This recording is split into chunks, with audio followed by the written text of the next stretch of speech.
الحمد لله رب العالمين والصلاة والسلام على أشرف الأنبياء والمرسلين نبينا محمد وعلى آله وأصحابه أجمعين أما بعد.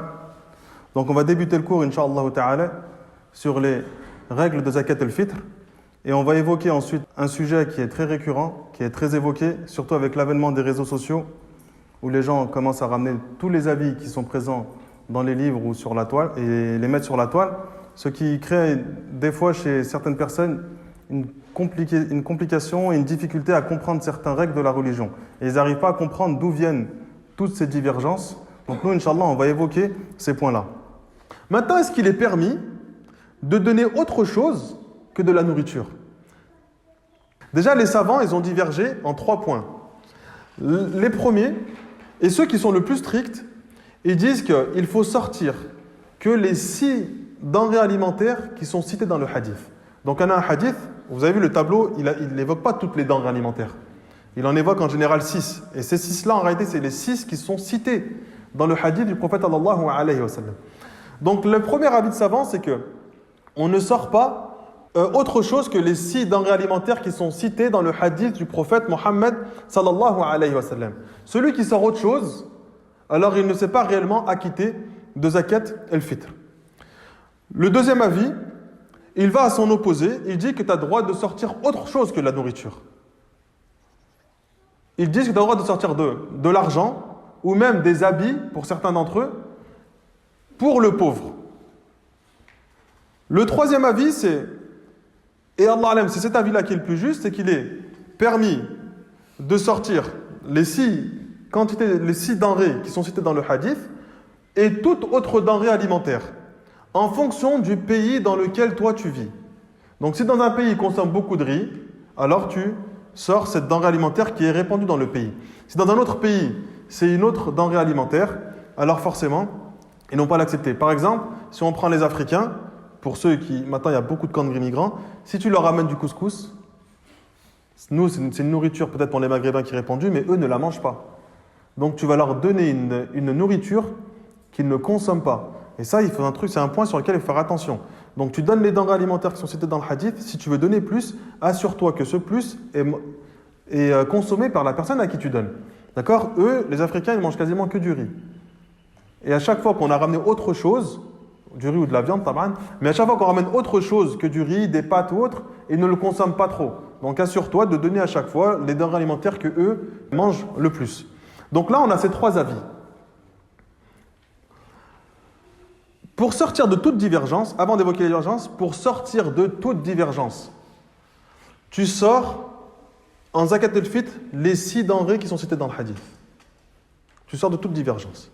Par contre, si tu veux faire un peu plus, tu sors en plus des denrées alimentaires qui sont répandues dans le pays. En général, les 6 denrées qui sont citées, dans tous les pays, ce sont des denrées alimentaires qui sont plus ou moins utilisées. Donc, alhamdoulilah, même si tu les donnes, ça sera suffisant.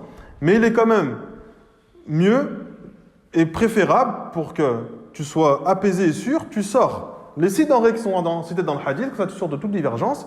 Si tu penses qu'il faut rajouter de la nourriture, parce que la personne à qui tu vas donner va être amenée à manger d'autres choses, alors tu le sors. Comme ça, ils vont profiter. Toi, tu vas être assuré d'avoir appliqué la sunna du prophète sallallahu alayhi wa sallam, d'être sorti de la divergence, et en plus de ça, tu vas t'assurer d'avoir donné une denrée alimentaire que le pauvre à qui tu as donné va manger. Ensuite, les savants, ils ont ensuite divergé sur est-ce qu'on a droit de donner en nourriture. Donc il y a une divergence. Nous, on ne blâme pas la divergence. Cheikh al-Islam Ibn Taymiyyah, rahimahullah ta'ala, il dit la divergence qu'il y a entre les différents madhahib, d'accord, elle doit susciter chez les musulmans un grand respect. Parce qu'il y a divers avis et que chacun d'entre eux est un mujtahid. Il fait cet effort de déduction. S'il a juste, il a 2 récompenses auprès d'Allah Azza wa Jalla. S'il s'est trompé, il a quand même une récompense. Toi, tu n'es pas concerné par cet ijtihad. Donc on ne doit pas dénigrer ou renier un avis autre que celui que nous on a pris. Parce que c'est des grands savants qui ont amené ces avis-là. Maintenant, on recommande aux gens de prendre l'avis le plus juste, sans dénigrer l'autre avis. Si un frère il est parfaitement convaincu qu'il a le droit de donner autre chose qu'en nourriture, c'est son droit. Mais il prend le risque de voir ses zakat al-fitr pas acceptées parce qu'il se peut qu'auprès d'Allah Azza wa Jal, ce n'est pas l'avis le plus juste.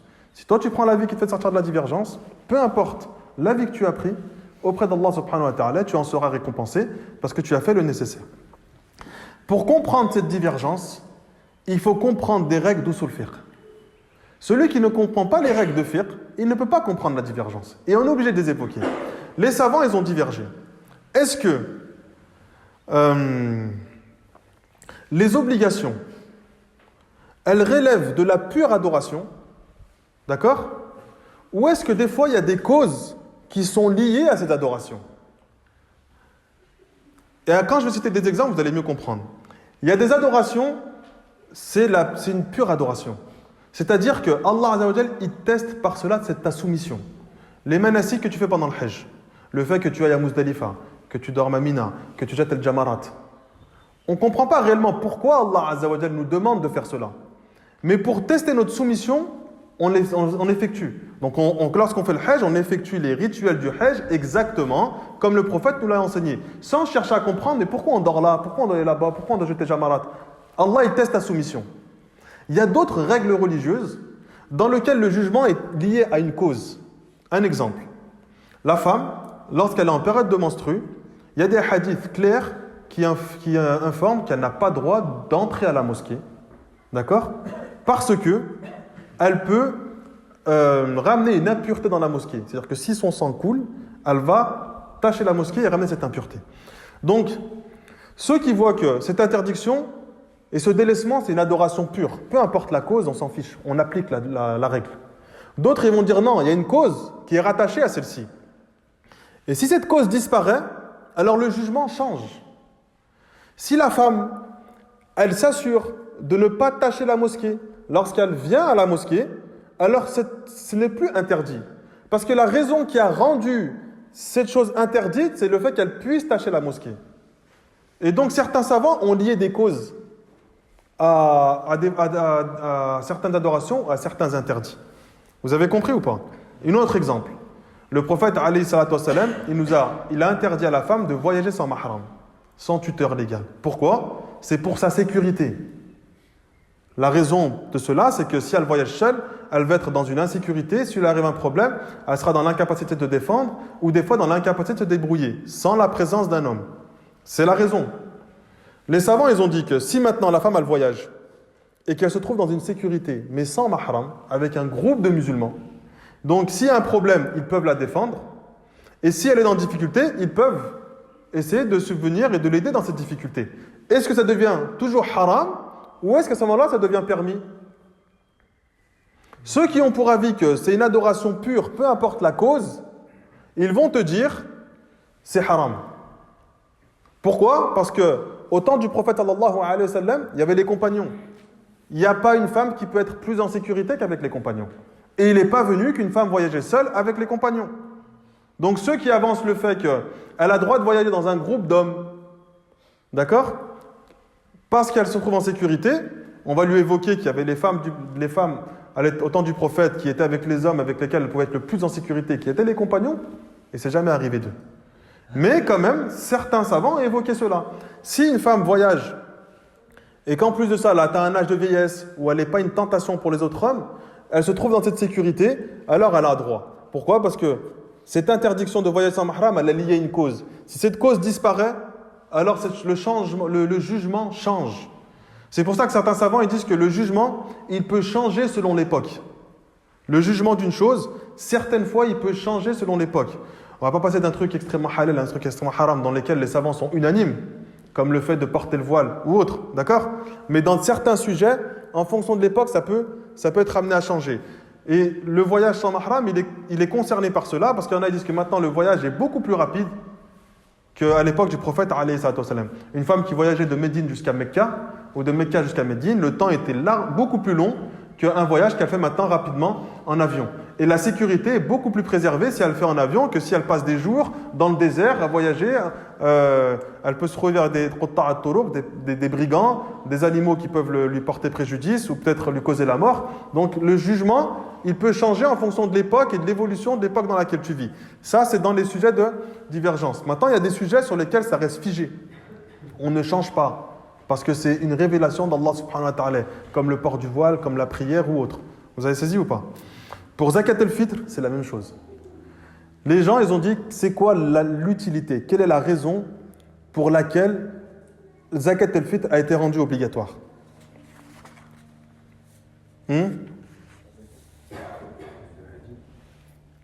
Le hadith qu'on a évoqué, donc c'est une purification pour le jeûneur et aussi pour le nécessiteux.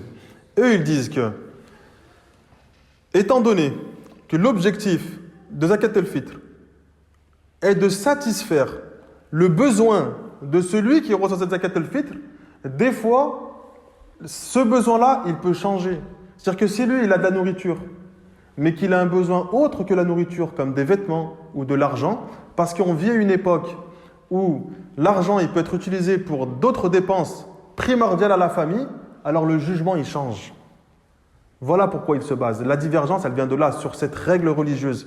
D'autres ont dit que non, le jugement, il est qu'on donne en nourriture, il n'y a rien qui le change, même s'il y a quelque chose, une cause qui est ralliée à ce jugement-là.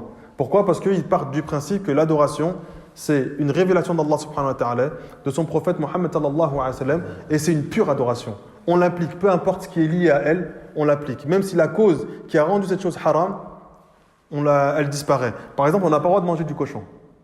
Parce que certains savants ils disent qu'il y a une partie dans le cochon qui est néfaste. Si demain ils trouvent quelle est cette partie, est-ce que la consommation du cochon devient halal? C'est une pure adoration, ça reste haram.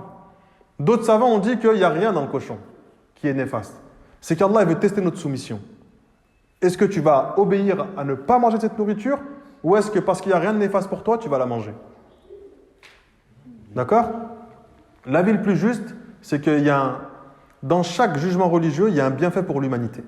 Chaque jugement religieux, il y a un bienfait. Quand Allah il t'ordonne une chose, c'est un bien pour l'humanité. Lorsqu'il interdit une chose, c'est que dans cet interdit, il y a un mal pour l'humanité. Donc si Allah il a interdit par exemple la consommation du khinzir, du cochon, c'est parce qu'il y a un mal. Même si on ne sait pas il est où. Même si on ne comprend pas pourquoi, on s'en abstient. Parce que c'est une pure adoration. On fait confiance à Allah subhanahu wa ta'ala et on délaisse cela. Maintenant, il y a des savants qui ont autorisé, d'accord? Ils ont autorisé, ça ne veut pas dire qu'ils ont dit que tu dois faire cette chose-là. Ils l'ont autorisé, quand le besoin se fait sentir, de donner zakat al-fitr en argent. Parmi eux, il y a Abu Hanifa. Abu Hanifa, parmi les 4 imams, c'est le seul qui a donné cette permission de sortir zakat al-fitr en argent. Parmi les grands imams, on a le Hassan al-Basri, qui a cet avis-là. Sufyan al-Thawri, Sufyan ibn Uyayna. D'accord? L'imam al-Bukhari, rahimahullah ta'ala, il a également cet avis, qu'il est permis, lorsque le besoin se fait sentir, de sortir zakat al-fitr en autre chose que la nourriture et de la sortir en argent. Et c'est ce que Ibn Qayyim, rahimahullah ta'ala, il évoque dans son livre Al-Zad. Donc, ça ne veut pas dire qu'il rapporte cet avis-là, ou qu'il préconise cet avis-là, il évoque que certains savants ont mis en avant le fait que tu as le droit de sortir zakat al-fitr en nourriture. Ibn Hazm, rahimahullah ta'ala, il rapporte cela de certains compagnons, de Omar ibn Khattab, de Abdullah ibn Omar, de Uthman ibn Affan, de Ali radiallahu anhu, Aisha radiallahu anha, Asma, fille de Abu Bakr, Abu Huraira, Jabir. Il a été rapporté des textes que eux ont autorisé de sortir zakat al-fitr en nourriture. Certains disent que les textes qui sont rapportés d'eux ne sont pas authentiques. Donc on n'a pas réellement de texte de compagnons qui autorisent le fait de sortir zakat al-fitr en argent. Afwan. Ibn Abi Shayba, il rapporte que Omar ibn Abdel Aziz, il a autorisé à son époque aux gens de sortir zakat al-fitr en argent. Abu Ishaq, il dit que j'ai rencontré des compagnons, c'était un tabi'i, j'ai rencontré des compagnons du prophète sallallahu alayhi wa sallam et je les ai vus donner zakat al-fitr en argent. Donc ça c'est selon cet avis-là. Le deuxième avis, d'accord, c'est que il n'est pas permis de sortir zakat al-fitr en argent, mais qu'il faut absolument la sortir en nourriture. Ça, c'est le deuxième avis. C'est l'avis le plus juste. Et quand bien même tu as un doute, c'est l'avis qui te fait sortir de la divergence. Si tu donnes en argent et que ce n'est pas accepté auprès d'Allah subhanahu wa ta'ala, tu as faux. Et ta zakat al-fitr ne sera pas comptabilisée auprès de ton Seigneur, Allah subhanahu wa ta'ala. L'imam al-Nawawi, rahimahullah ta'ala, il dit que il évoque cela de l'imam al-Bukhari, le fait de donner Zakat al-Fitr, de donner sa valeur en argent, c'est valable. Si Allah le veut. Mais il est meilleur et préférable de la sortir en nourriture. Même ceux qui avaient l'avis qu'on avait droit de la sortir en nourriture, en argent, afouane, ils préconisaient le fait de la sortir en nourriture. Et ils acceptaient de la sortir en argent que quand le besoin se faisait sentir. Quand le pauvre se faisait sentir. C'est un avis qui a été rapporté de Cheikh l'Islam Ibn Taymiyyah, rahimallahu ta'ala. Wallahu a'lam, il n'existe pas. Donc cet avis-là, moi pour ma part, j'ai cherché, je n'ai pas trouvé. Tous ceux qui rapportent cet avis de Cheikh l'Islam, il n'y a aucune référence à chaque fois. Cheikh l'Islam dit cela, il n'y a pas de référence. On a posé la question à certains gens de science, pareil, ils n'ont pas trouvé la référence qui est donnée à Cheikh l'Islam. Par contre, il y a d'autres, l'imam al-Bukhari et autres, qui ont cet avis-là. Maintenant, l'attribuer à Cheikh l'Islam, il faut ramener un texte de lui qui vient rapporter cela. On ne le trouve pas, donc wallah alam. Et on a d'autres textes de Cheikh l'Islam qui rapportent de l'imam Ahmed une chose contraire à ce que l'on vient d'évoquer. Donc Allah alam, l'avis de Cheikh l'Islam était différent de celui-ci, c'est-à-dire l'autorisation de donner la zakat al-fitr en argent. Mais c'est une vraie divergence. Donc on l'évoque parce que vous allez peut-être tomber sur les réseaux sociaux sur des avis qui vont dans ce sens qu'il faut donner en argent et ils te font comprendre que presque c'est obligatoire de donner en argent. Même ceux qui ont avis que tu as droit de donner en argent, ils te disent tu la donnes prioritairement en nourriture. Et ensuite, peut-être, si le besoin se fait sentir, tu la bascules et tu la donnes en argent. Mais ta priorité, c'est de la donner en nourriture. Et la majorité des savants, toute époque confondue, disent qu'il est préférable de la sortir en nourriture. Parmi eux, l'imam Malik, l'imam Shafi'i, l'imam Ahmed. Il y a une version de l'imam Ahmed qui dit que tu as le droit de sortir en nourriture. Mais celle qui est le plus rapportée de lui, c'est que tu as le droit de sortir, que tu dois sortir en argent. Même ce qui est le plus rapporté de lui, c'est que tu as le droit de sortir et que tu dois sortir en nourriture. L'imam Malik, rahimallahu ta'ala, il dit il n'est pas valable qu'une personne donne à la place de la zakat al-fitr une monnaie parmi les monnaies, car ce n'est pas cela qu'a ordonné le prophète sallallahu alayhi wa sallam. L'imam al-Shafi'i, rahimallahu ta'ala, dit la personne doit s'acquitter de la zakat al-fitr en donnant un sa', donc on a évoqué tout à l'heure c'est quoi la quantité, de la denrée qu'il consomme généralement. Et il ne doit pas donner la valeur de cela en monnaie. Cette parole-là, elle est extrêmement importante pour un autre sujet. C'est que tu dois donner de la denrée que toi, tu consommes généralement. Si tu manges quelque chose... Parce que la base de zakat al-fitr, ce n'est pas que tu ailles acheter à la base.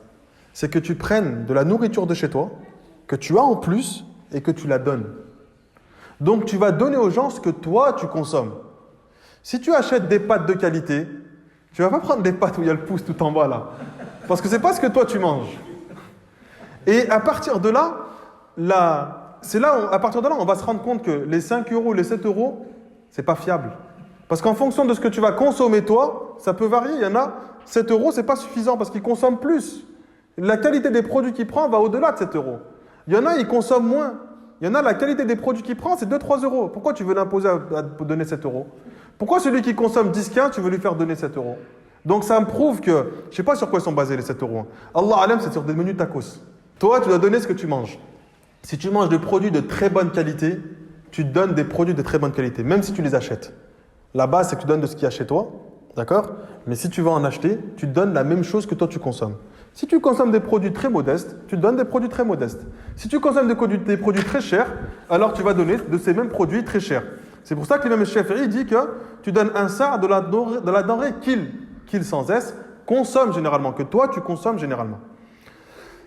L'imam Ahmed, rahimallahu ta'ala, il rapporte, il dit la personne ne doit pas s'acquitter de la zakat al-fitr en donnant sa valeur en monnaie. D'accord ? Certaines personnes sont parties voir Omar ibn Khattab, radiyallahu anhu, Omar ibn Abdel Aziz, rahimallahu ta'ala, ils ont dit qu'il leur a dit qu'il prenait la valeur de cette nourriture en monnaie et donnez-la en argent. Et l'imam Ahmed, rahimallahu ta'ala, a dit vous délaissez la parole du prophète sallallahu alayhi wa sallam pour vous orienter vers la parole de un tel ou un tel parmi les gens de science. Le prophète alayhi salatu wa sallam a donné en nourriture, on donne en nourriture. Et là, je vais évoquer un point important. Wallah, normalement, c'est simple. Le simple fait que le prophète l'a fait, ça doit être suffisant pour que toi, tu le fasses. Le prophète, il a laissé pousser la barbe. Cherche pas à savoir, il y a une divergence. Est-ce que je dois les poignées, pas une poignée? Ou est-ce que la base, c'est juste de se différencier des non-musulmans? Le prophète, il avait la barbe longue, laisse la barbe longue. Le prophète, il a donné en nourriture, donne en nourriture. Arrête, n'essayez pas de rentrer dans des divergences alors qu'on a un acte du prophète. Pareil pour Tarawih, Tahajjud. Il y a des divergences. Le prophète, il a prié 11 ou 13, on prie 11 ou 13. Tu sors de tout problème. Sans blâmer celui qui veut faire autrement. Mais toi, il faut que tu te places d'une manière à ce qu'auprès d'Allah Azza wa Jal, tu vas être le moins réprimandé possible. Le prophète, il a fait ça, il a fait ça. Les femmes du prophète, les compagnons, les femmes des compagnons et toutes celles qui ont suivi mettaient le hijab. Mais le hijab, va pas commencer à écouter un tel qui a dit que non, peut-être il y a une divergence. Il n'y a pas de divergence. Tout ce que le prophète a fait, on fait. Tout ce que le prophète a délaissé, on a délaissé. C'est pour ça qu'à chaque fois, on a des paroles de vous délaissez la parole du prophète et vous allez vers la parole de ces gens de science. C'est pas pour dénigrer, mais on sait que le prophète, il a fait comme ça. Pourquoi tu veux aller voir, non, mais je vais donner en nourriture ou je vais donner en argent? Le prophète, il ne l'a pas fait. Alors fais comme lui et tu vas être épargné de tout souci, de tout problème. Et ceux qui donnent l'autorisation de donner en argent, ils évoquent un point, ils disent que le prophète, il n'a pas donné en argent parce qu'à son époque, le dirham ou le dinar n'est pas très répandu. Donc c'était difficile pour les gens de donner en argent. Wallah alam, on ne sait pas sur quoi il se base. En tout cas, le Cheikh Ibn Baz, rahimallahu ta'ala, il dit que il est connu que le prophète, lorsqu'il a instauré Zakat al-Fitr, d'accord, les musulmans, ils possédaient des dirhams et ils possédaient des dinars. Et c'était les deux monnaies qui étaient utilisées au temps du prophète sallallahu alayhi wa sallam. Et lorsque le prophète il a ordonné Zakat al-Fitr, il existait déjà Zakat al-Mal, la zakat qu'on donne sur l'argent. C'est-à-dire que les gens avaient de l'argent et de cet argent-là, ils donnaient cette zakat.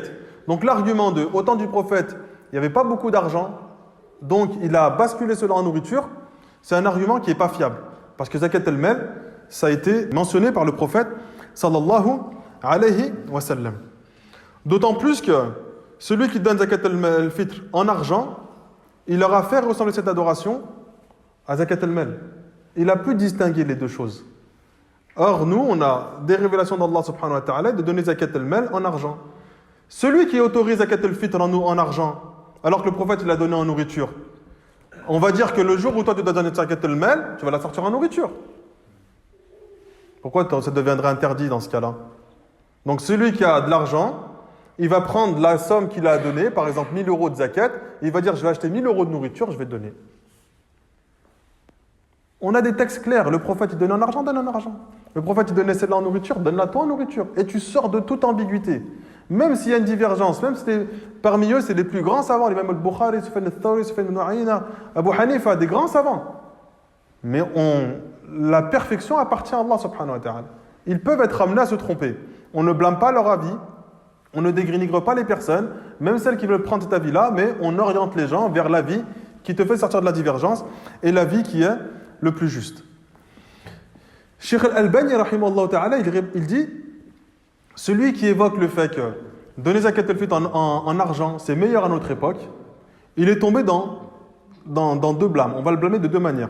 La première, c'est qu'il s'est opposé au texte du prophète sallallahu alayhi wa sallam qui nous informe que lui donnait zakat al-fitr en nourriture. La deuxième, c'est qu'il est en train de prétendre qu'Allah subhanahu wa ta'ala, lorsqu'il a légiféré zakat al-fitr, il ne savait pas que 14 siècles plus tard, il y avait des personnes qui allaient avoir un besoin différent. Et on sait que notre religion traverse les époques. Ce qui était obligatoire au temps du prophète, et il est largement et facilement applicable à notre époque. Le prophète, il interdit le crédit avec un taux d'intérêt. C'est largement applicable à notre époque. Il y a beaucoup de personnes qui le font. Il n'y a que ceux qui aiment ce bas monde, qui veulent obtenir un bien de ce bas monde, qui sont attachés par ces avis-là. Celui qui est détaché, ça ne le dérange pas de faire ou de ne pas faire de crédit. Donc, Allah, il a révélé au prophète de donner zakat al-fitr en nourriture. D'accord? Même si le besoin à son époque du prophète c'était la nourriture, Allah, il sait parfaitement que 14 siècles plus tard, il y avait des gens qui allaient avoir d'autres besoins. Donc, il aurait ordonné au prophète de donner en nourriture ou en argent, en sachant qu'il y allait avoir des générations plus tard qui allaient avoir un besoin d'argent plus que de nourriture. Donc là, c'est mal pensé de notre Seigneur, Allah subhanahu wa ta'ala. Donc et ces gens pensent qu'Allah n'a pas été capable d'envoyer une religion qui traverse les époques. Et donc, l'imam Ahmed, rahimallahu ta'ala, lorsqu'on l'a questionné sur le fait de donner zakat al-fitr en argent, en dirham, plutôt à son époque c'était le dirham, il dit: je crains que cela ne soit pas valable. Ceci va à l'encontre de la sunna de notre prophète Muhammad sallallahu alayhi wa sallam. Donc ne prenez pas le risque. On ne va pas rentrer dans oui, la vie c'est le plus juste ou l'autre c'est le moins juste.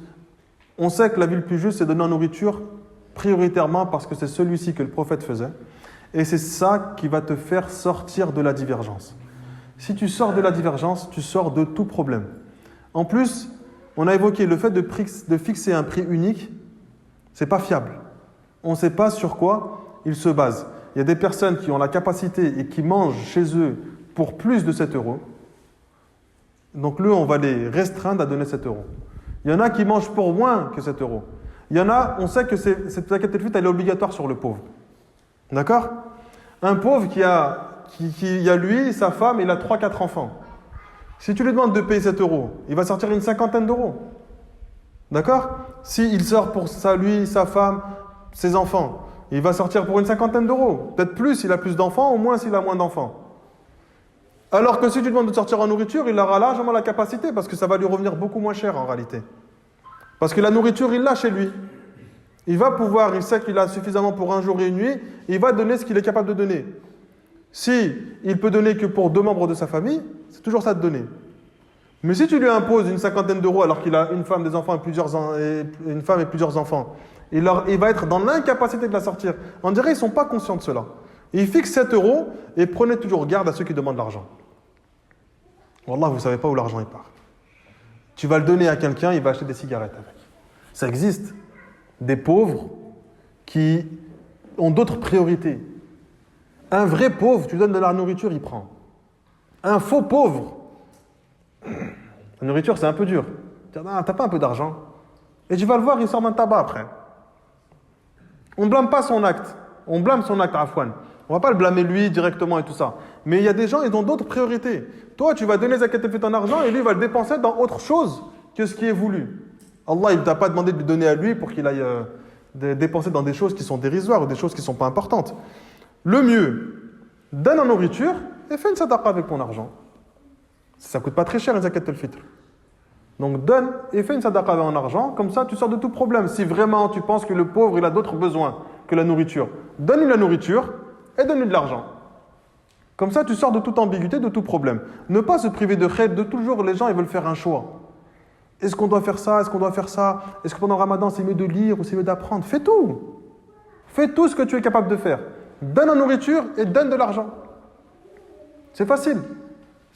Celui qui n'a pas d'argent, il donnera qu'en nourriture. Celui, alhamdoulilah, il est aisé, il va donner les deux. Donc à partir de là, on prend conscience que la zakat al-fitr, il faut absolument, d'accord, même obligatoirement, la donner en nourriture. Peu importe la divergence qu'il y a entre les gens de science, tu la donnes en nourriture, tu sors de toute ambiguïté. D'accord?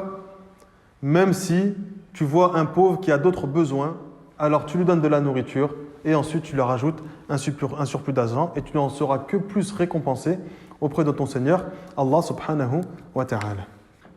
إلى هنا سبحانك اللهم وبحمدك لا إله إلا أنت أستغفرك وأتوب إليك